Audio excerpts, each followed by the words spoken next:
रहते हैं। पृथ्वी से 99 योजन दूर दक्षिण दिशा में संयमनीपुरी है। वहां के राजा हैं यमराज। लाखों नरक बने हुए हैं, उसमें मुख्य रूप से 28 नरक है। और 28 नरक जो मुख्य रूप से है, जैसे तामिश्र, अंध्र तामिश्र, रौरव, महारौरव, कुंभी पाक, काल सूत्र, असिपयवन, सुकर मुख, अंधकूप, कृमि भोजन एवं प्रकार से 28 नरक है। जैसे कि जो व्यक्ति जो कर्म करता है, जिसे पर स्त्री को हरण कर लेता है, दूसरे की स्त्री का हरण कर लेता है, दूसरे के बच्चों को हरण कर लेता है, दूसरे की संपदा को चोरी कर लेता, हरण कर लेता है, उसको तामिश्र नरक में ले जाकर के पटक देते हैं। और इस नरक की जो भूमि ताम्र के समान आग में तपे हुए लाल रहती है। और कुंभी पाक नाम के नरक है, जो खोलते हुए कढ़ाई में उसको डाल देते हैं। जो दूसरे का मांस खाता है, दूसरे की हत्या करके अपने मांस को बढ़ाने के लिए जो मांस खाता है, उसको कुंभी पाक नरक में डाल देते हैं। बहुत बड़ी कढ़ाई है, तेल खोल रहा है, और उसको ला के जीव को उसी तरह उसको तला जाता है।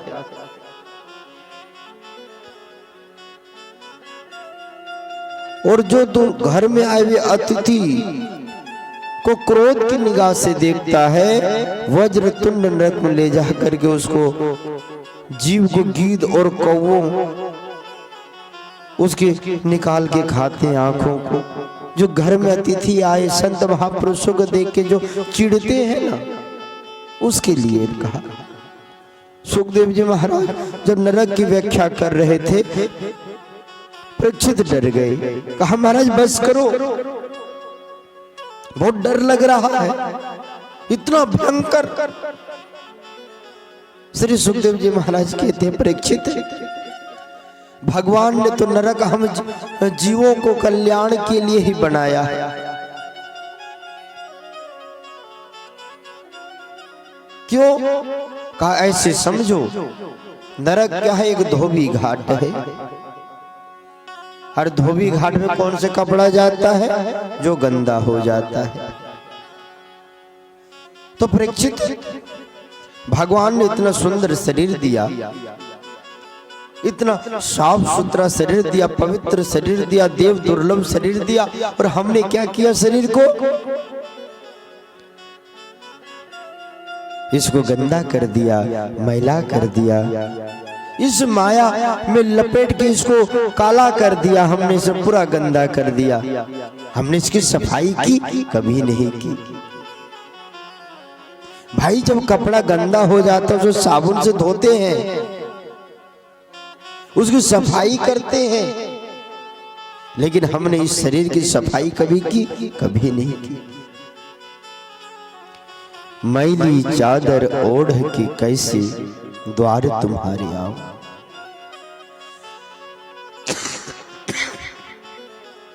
भगवान ने इतना सुंदर शरीर दिया, हमने इसको मैला कर दिया इस दुनिया में आके, इस माया के चक्कर में।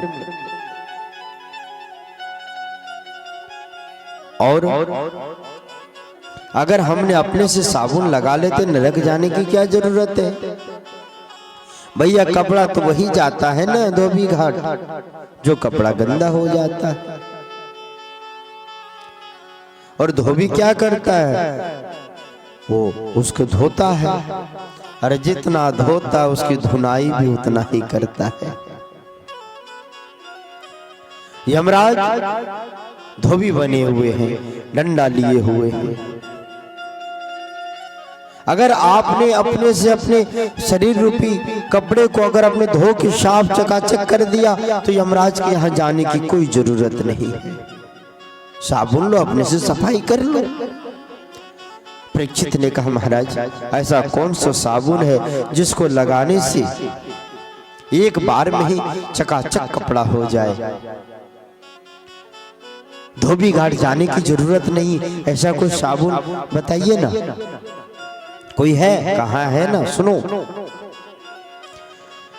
केचित केवलया भक्त्या वासुदेव परायणः अगम धुनवंतिका सुनेन निहारमीव भास्करः।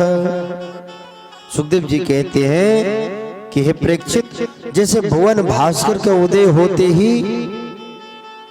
संपूर्ण त्रिभुवन का अंधकार समाप्त हो जाता है, ऐसे ही भगवान के नाम के मुख से लेने मात्र से सारे पाप ताप समाप्त हो जाते हैं। अरे जिन्होंने प्रभु का नाम श्री मुख से ले लिया उनके सारे पाप समाप्त हो जाते हैं। सबसे सुंदर साबुन है प्रभु के नाम का संकीर्तन करो, प्रभु के नाम के महिमा को गाओ, तुम्हारे सारे पाप तब समाप्त हो जाएंगे। का बस नाम लेने से पाप तब सारे समाप्त हो जाएंगे? कहां? कलयुग केवल नाम आधारा, सुमरि सुमरि नर उतर ही पारा। इस कलयुग में तो प्रभु के नाम लेने मात्र से संसार सागर से पार हो जाता है जी। कहा महाराज क्या कोई प्रभु के नाम लेने से किसी का कल्याण हुआ है? कहाँ हुआ है ना? कहा महाराज आप कृपया करके वो सुनाने का कष्ट करें। सुखदेव जी महाराज कहते सुनो, कन्नौज की बात है, एक अजामिल नाम के एक ब्राह्मण रहता था कन्नौज में। बड़ा विद्वान था, वेद पाठी ब्राह्मण था, सत्यनिष्ठ था और अपने धर्म पत्नी के साथ वो रहता था। एक दिन समिधा बिनने के लिए जंगल गए हुए थे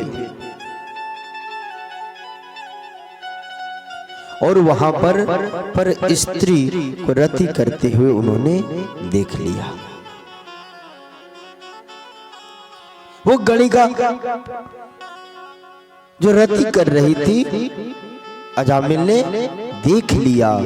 जब समिधा बिन के घर आए उनके मन में वही चित्र घूमने लगी। मन कहता है तुम भी उसको ले आओ, लेकिन जो वेद पाठी ब्राह्मण था ज्ञान कहता है, उनकी बुद्धि कहती है नहीं गलत है, वो तो वेश्या है। मन कहता है नहीं नहीं कितना सुंदर था, कितना आकर्षण उनका चेहरा था, तुम ले आओ। मन और बुद्धि आपस में तर्क वितर्क करते करते मन की जीत हो जाती है, मन जीत जाता है। अजामिल उस वेश्या को घर ले आता है, अपने धर्मपत्नी को घर से बाहर कर देता है और उस वेश्या के साथ रमन करते हुए 9 पुत्रों को उन्होंने जन्म दिया। और संजोग की बात है 10वां पुत्र होने वाला ही था कि उसी गांव होते होते संतों की टोली जा रही थी, रात्रि होने वाली थी। किसी से पूछा कि भाई इस गांव में कोई भक्त का घर है, कोई धर्मशाला है जहां हम रात्रि विश्राम कर सके? गांव में होते ना उस श्रृंखल लोग होते हैं, दुष्ट लोग होते हैं, मजाक उड़ाते संतों को देख के, ब्राह्मणों को देख के। तो कुछ उस श्रृंखल लोगों ने कहा हाँ हाँ है ना, भक्त अजामिल का इस गांव में एक घर है, बहुत संतों की सेवा करता है, आप वहीं रात्रि विश्राम करें। वो चला गया, सारे संत वहीं चले गए। का भक्त अजामिल, जब भक्त अजामिल का नाम सुना वही जो वेश्या जिनको लाए अजामिल ने लाया था वो निकली, देखा संत की टोली है। जी महाराज जी का भक्त अजामिल है घर पर। का भक्त अजामिल कहाँ? का आप गलत एड्रेस पर आ गए महाराज। ये भक्त अजामिल का घर नहीं, ये दुष्ट अजामिल का घर है। आप जल्दी चले जाइए, नहीं तो आपकी झोली कमंडल सब छीन लेंगे। वो तो अधम है, पापी है, ये भक्त नहीं है। कहा बेटी शाम हो गई है, हम तो अब यहीं रुकेंगे इसी वृक्ष के नीचे, हम तो यहीं रात्रि विश्राम करेंगे। तुम एक काम करो, हमारे रहने की व्यवस्था करो। वेश्या थी, दुष्ट थी, लेकिन संतों का आदर करती थी। वो खाने पीने की सामग्री लाके सूखा राशन दे दिया। कहा महाराज ये लीजिए, आप यहीं बना के पाइए। सारी व्यवस्था कर दी। संतों ने प्रसाद बनाया, प्रभु हमारे ठाकुर जी को भोग लगाया। जब भोग लगा के जब प्रसाद ग्रहण करने लगे, जैसा खाए अन्न वैसा होवे मन। जब अन्न को ग्रहण की संतों को पता चल गया ये कभी ये उत्तम कोटि के एक ब्राह्मण का ये अन्न है, ये प्रारब्ध के कारण इनका पतन हो चुका है, गलत मार्ग में चले गए हैं। हमने इनका अन्न खाया है, अगर इनका कल्याण हम लोगों ने नहीं किया, इनका मार्ग दर्शन नहीं किया, तो इनका दोष हमें लगेगा। जब संत जब चलने लगे, कहा बेटी दक्षिणा नहीं दोगी?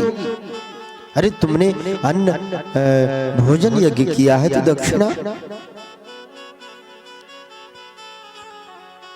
वो वेश्या कहती है महाराज अब दक्षिणा की बात कर रहे हो, अगर पता चल गया अजामिल को आपके कमंडल झोली सब छीन लेंगे। कहा बेटी मैं तुमसे धन और अन्न की दक्षिणा में नहीं मांग रहा, सोना चांदी नहीं मांग रहा हूं, मुझे तो एक नाम की दक्षिणा दे दो। जो तुम्हारे गर्भ में जो 10वां ये जो संतान है ना, इसका नाम तुम सिर्फ नारायण रख देना, बस हमारी दक्षिणा तो यही है। कहा ठीक है हमारे पास इतनी सी बात है, कोई बात नहीं। सारे संत चले गए और जब समय पूरा हुआ, जन्म हुआ संतान का, नाम रखा गया नारायण। और अजामिल को वो छोटा लड़का था ना, उनसे काफी लगाव हो गया, प्रेम हो गया, मोह हो गया। अजामिल जब देखो नारायण इधर आ जाओ, नारायण मेरी गोद में आ जाओ, उनके साथ खेलना, उनके साथ उठना बैठना, जब देखो मुख से नारायण इधर आओ। और एक दिन वो भी समय आया, कौन सा? मृत्यु का। अजामिल का जब समय पूरा हो चला, यम के दूत आई लेने के लिए।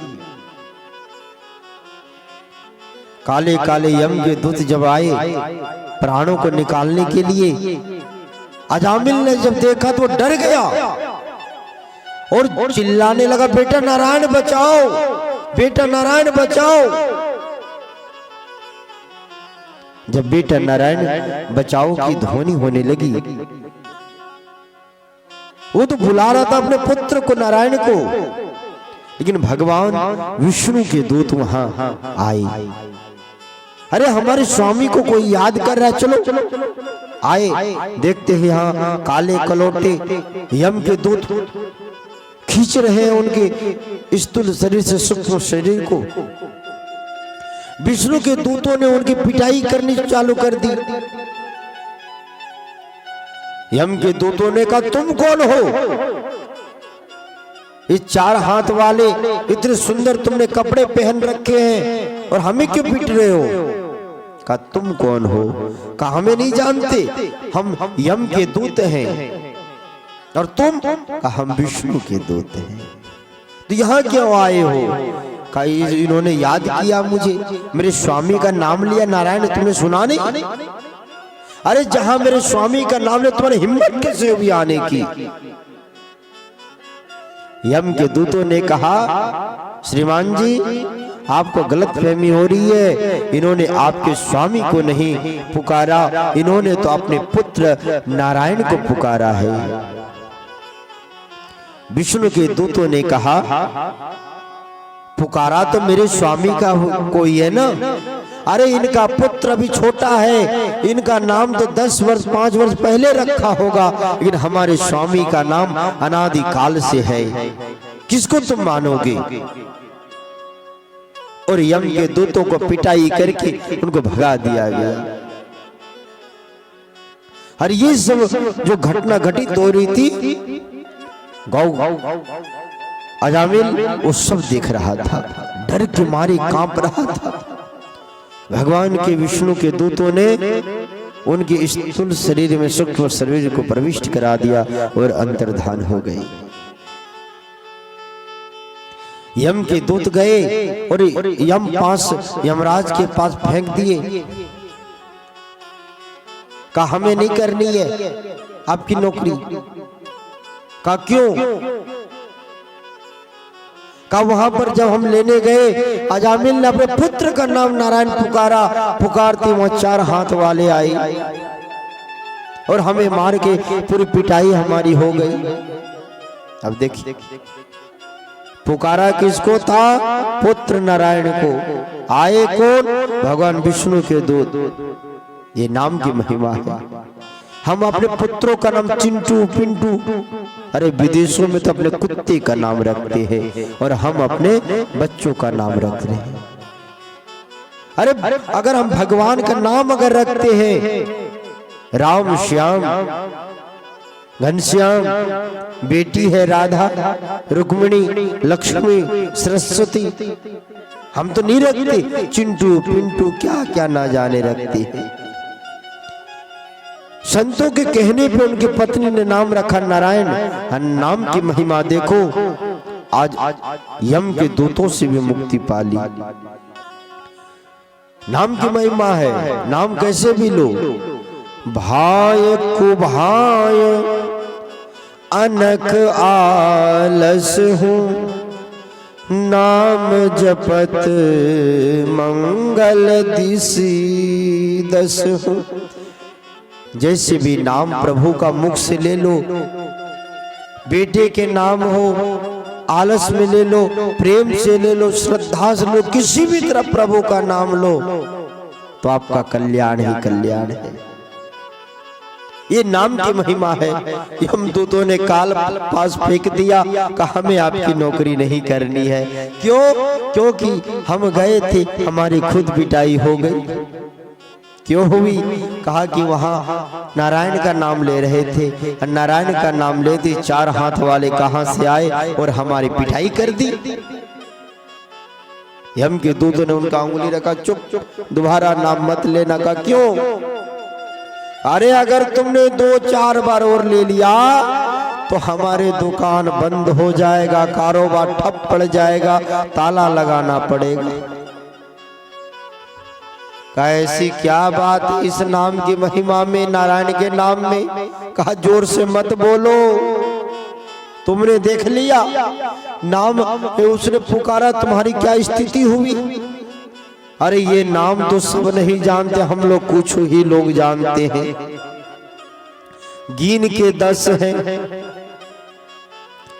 स्वयंभू नारद शंभु कुमार कपिल मनु प्रहलाद जनक भीष्म बलि व्यास, 12 हम लोग हैं जो इस नाम को जानते हैं, कुछ कुछ। इसलिए वैष्णव लोग 12 तिलक धारण करते हैं।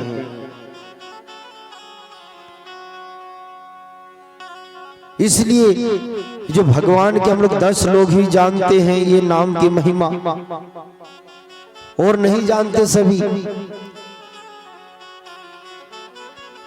कहो कहां लगी नाम बड़ाई, राम न सकहि नाम गुण गाई।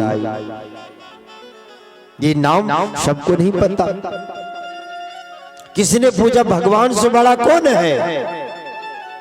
तो सब चुप, भगवान से बड़ा कौन हो सकता है? का भगवान का नाम राम मन सकई नाम गुण गाई।